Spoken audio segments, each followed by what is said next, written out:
Understanding the domino effect, a simple explanation.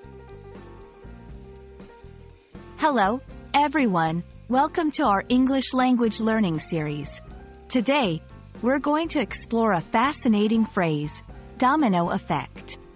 This term is often used in English to describe a specific kind of chain reaction, but what does it really mean? Let's dive in and find out.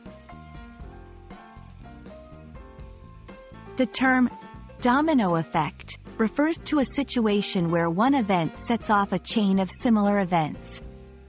This is much like a row of dominoes falling over.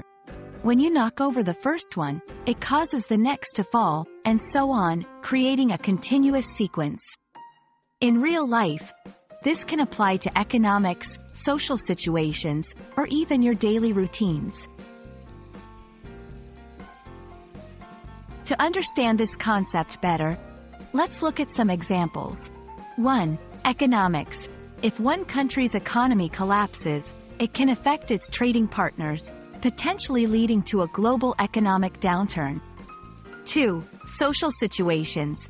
A rumor spread in a small community can lead to widespread misinformation. 3. Daily life. If you oversleep in the morning, it might cause you to be late for your appointments throughout the day. In English, the phrase domino effect is often used metaphorically. For instance, when talking about a series of events triggered by an initial action, someone might say, "It was like a domino effect." This phrase helps to succinctly describe complex situations where one thing leads to another. Sometimes, the domino effect is misunderstood as always negative. However, it can be positive too. For example, implementing a good habit like exercise can lead to better health, more energy, and improved mood. I hope this explanation helps you understand the domino effect and how it's used in English.